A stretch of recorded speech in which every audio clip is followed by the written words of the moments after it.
Вас приветствует видео без лишних слов и популярный дизайн мягкого металла, ну или мятой шоколадной обертки. Расскажу про все секреты выполнения дизайна, а также попробуем несколько вариантов комбинации элементов. Работаю сегодня потрясающими кисточками из коллекции «Хвост русалки». Они пережили многолетнюю активную работу. Даже от дезинфекторов хвост абсолютно не стерся. А еще набор этих кистей приводит в полнейший восторг всех моих клиентов.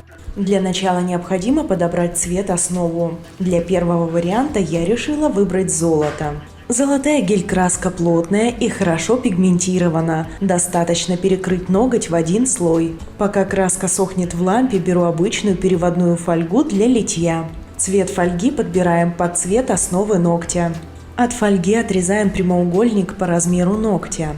Этот кусочек аккуратно сжимаем, его необходимо смять. Как правильно это сделать и на что следует обратить внимание, чтобы дизайн получился, я расскажу немного позже в видео. Далее мне понадобится клей для фольги. У меня клей от Йо. Если клея нет, его можно заменить. А как и чем, я расскажу по ходу видео. Наносим клей на подготовленный ноготь. Слой должен быть средний, не втирающий и не заливать ноготь полностью. Излишки счищаем кистью. На непросушенный клей выкладываем кусочек мятой фольги. Далее мой незаменимый помощник – это хрустальные апельсиновые палочки. Они отлично справляются как с кутикулой, так как хорошо заточены, так и являются отличным помощником в выполнении дизайнов. Чтобы свои пальцы не пачкать материалом, прихлопываю фольгу с помощью именно хрустальной палочки. Фольгу необходимо хорошо прижать к ногтю, чтобы фольга касалась клея во всех местах. Проверить, чтобы не было пустот воздуха. Видно, что я немного не рассчитала размер фольги, и она короче типсы. Но это не проблема, так как цвет основы и цвет фольги совпадают. Мне необходимо лишь отрезать еще небольшой кусочек, его смять и приложить на недостающее место. Теперь все это необходимо закрепить и высушить. Для подобных дизайнов я люблю использовать портативный фонарик для ногтей. Работает он на батарейках. Имеет силиконовую подушечку, с помощью которой можно с легкостью прижать объемные элементы дизайна и прикрепить декор, не создавая излишнего объема на ногтях. Быстрым уверенным движением касаемся ногтя и перекатываем подушечку, как штампик от стемпинга. Фиксирую фонариком буквально 20 секунд, затем отправляю досушиваться в лампу на 1 минуту. Хорошо высушив материал, остается лишь поддеть край фольги и снять пленку. Золотое напыление остается на ногте в том рельефе, в котором мы оставили. Ноготь тоненький и дизайн практически готов. Остается лишь убрать ненужные края фольги. Опиливаю типс по контуру с помощью обычной пилочки.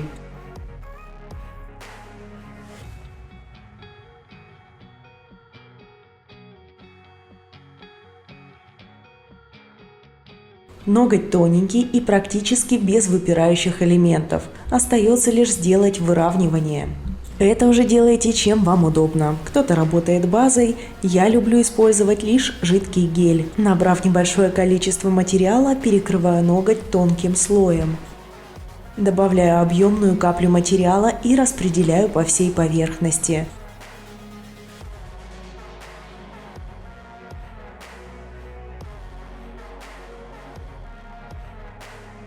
Переворачиваю ноготь и корректирую выравнивание и выстраиваю архитектуру.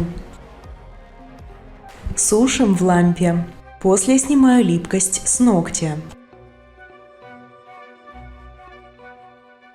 В принципе, после выравнивания ноготь уже гладкий, ровный и нигде ничего не торчит. Но после выравнивания я все же люблю производить контрольный опил. Следует просто зашлифовать поверхность ногтя. Ну и убрать, если где-то что-то все же торчит. Убрав пыль, остается лишь перекрыть топом и проявить всю глубину дизайна. Ну просто. Мне напоминает либо обертку шоколадной конфеты, либо какой-то слиток золота. И несмотря на то, что ноготь выглядит довольно рельефно, он гладенький и объему ногтю не добавляет. Кстати, этот дизайн подходит абсолютно под любые ногти. Я приложила к своим ногтям, и мне тут же захотелось переделать хотя бы один.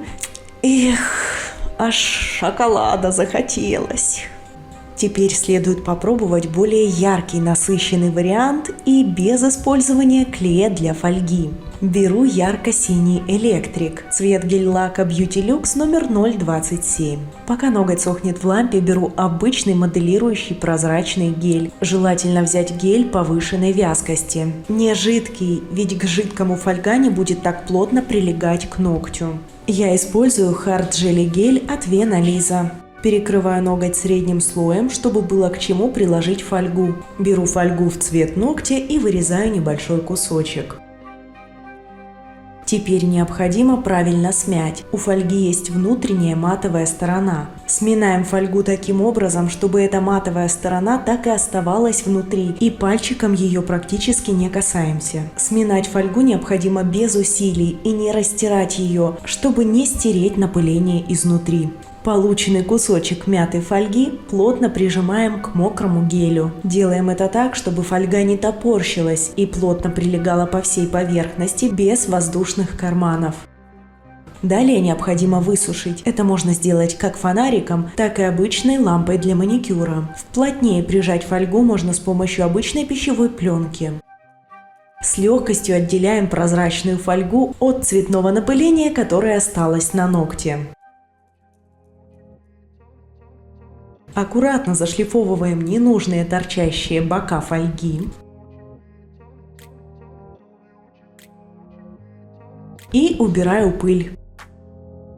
Если необходимо, то следует сделать выравнивание. Здесь получился ноготь практически гладкий и будет достаточно выравнивания топом.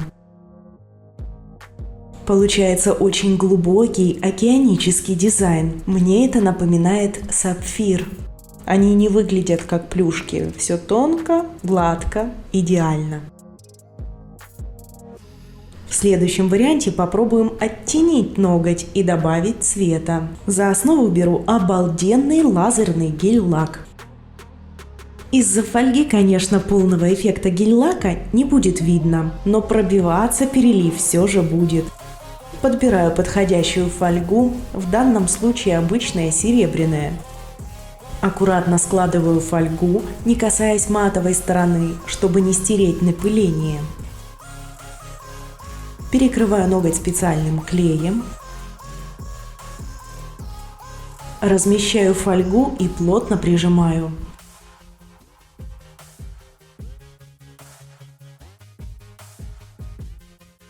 Фиксирую и просушиваю. Главное условие – не совать подушечку по ногтю. Фиксирую фонариком буквально 20 секунд, затем отправляю досушиваться в лампу на 1 минуту. Убираю пленку фольги, оставляя напыление. И зашлифовываю края, избавляясь от ненужного. Теперь базой или жидким гелем втираю материал в ноготь. Наношу материал прямо тонким слоем. Излишки счищайте кистью, чтобы не убрать рельеф фольги. Сушу в лампе, беру обезжириватель и хорошенько протираю ноготь, избавляясь от липкости. Беру втирку, чтобы добавить перелив и оттенок ногтю, а также выделить мятый узор фольги. Чтобы удобно набрать и нанести пигмент на ноготь, использую силиконовую кисть с кристаллами. Она отлично работает со втирками и делает идеальные зеркальные ногти. Но если кисти нет, это можно сделать просто своим пальчиком. Кстати, ссылку на материалы я скину в описании под видео. Чтобы втирка носилась хорошо, необходимо правильно закрепить, поэтому бафиком прохожусь по контуру ногтя. Так счищаю пигмент конкретно лишь по контуру. Далее бескислотный праймер. Ультрабондом прохожусь также лишь по контуру ногтя. Ноготь уже гладенький и дополнительного выравнивания не требует. Закрепить втирку можно, пройдясь по верху тонким слоем базы, затем все перекрываем топом. Топом же и делаю небольшое выравнивание. Ноготь получился гладеньким, и по опросу он многим напоминает либо доспехи бога, либо какой-то космический щит. А что вам приходит первое в голову, глядя на этот ноготь? Ну и для любителей блестящего, то есть для меня, делаю супер блестящий вариант. Для этого беру светоотражающий бриллиантовый гель-лак. Любуюсь и наслаждаюсь от того, как он переливается. Ну и наношу на ноготь. Еще немножко полюбуюсь, а потом беру не менее блестящую голографическую фольгу в цвет основы. Потом делаю все то же самое, как и в предыдущих вариантах. Единственное отличие в том, что фольгу я смяла намного сильнее, но чтобы было больше видно основной блестящий гель-лак. Кстати, в матовом варианте эти ногти также смотрятся очень необычно, но остается лишь перекрыть топом и посмотреть на этот фантастический результат. Все переливается, блестит, да еще имеет светоотражающий эффект. В общем, все как я люблю и даже больше. Надеюсь, мое видео было полезным. А какой из вариантов вам понравился больше всех? Пишите в комментариях, делитесь видео, ставьте лайки и подписывайтесь на канал. Не переключайтесь, дальше больше. Пока-пока.